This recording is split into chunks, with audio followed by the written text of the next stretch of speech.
প্রত্যেকটা বাবা মার উচিত তার মেয়ে সন্তানকে স্টাবলিশড করে দিয়ে যাওয়া। গরিব হলেও যেন অন্তত মেয়েটা নিজে চলতে পারে, আর যদি সাধ্য থাকে বা মধ্যবিত্ত ফ্যামিলির বাবা মা হয়, তার মেয়েটাকে যেন অন্তত যথাযথ লেখাপড়া করিয়ে, পড়াশোনা করিয়ে একটা স্টাবলিশড জায়গায় দাঁড় করাতে পারে, এমনভাবে বাবা মার একটা কন্যা সন্তানকে গড়ে তোলা উচিত। কারণ পৃথিবীতে মেয়েরাই সবচেয়ে বেশি অবহেলিত হয়। বিয়ের আগে বাবা মা গরিব হলেও মেয়েকে কিন্তু খুব যত্ন করে তাদের কাছে রাখে, কিন্তু বিয়ের পরে ওই মেয়েটার কপালে কি আছে না আছে এটা কিন্তু কোনো বাবা মা জানে না। তো ওই সূত্রে বাবা মার উচিত মেয়েকে অন্তত এতটুক যোগ্যতা করে তোলা যেন শ্বশুরবাড়ি গিয়ে কোনো সমস্যা হলে মেয়েটা যেন নিজের কর্ম নিজে করে খেতে পারে। আর হাজবেন্ডদের উদ্দেশ্যে আমি বলবো, আপনি আপনার স্ত্রীকে কতটা ভালোবাসেন সেটা অবশ্যই তার নামে কিছু না কিছু সম্পত্তি রেখে এটা প্রকাশ করবেন।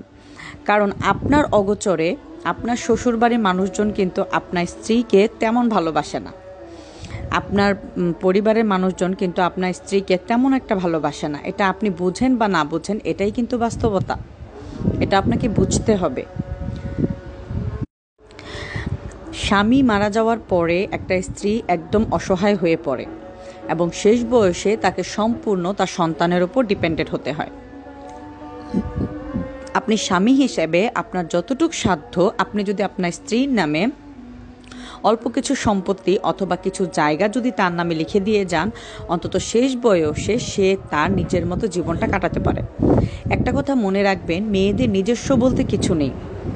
একটা চাকরিজীবী মহিলাও কখনোই তার নিজের নামে কোনো ব্যাংক ব্যালেন্স করে না, সে নিজের নামে কখনো জমি কিনে না।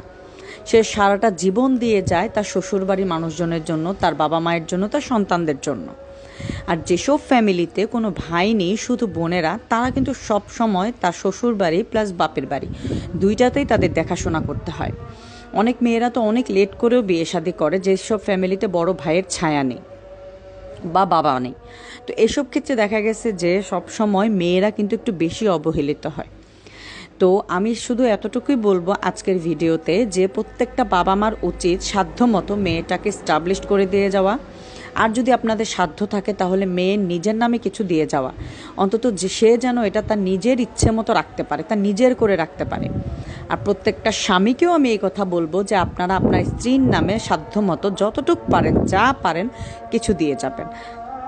অন্তত বাবা মায়ের মৃত্যুর পর অথবা স্বামীর মৃত্যুর পর একটা মেয়ে যেন অসহায় হয়ে না যায়, কারোর উপরে যেন তাকে ডিপেন্ডেন্ট হতে না হয়।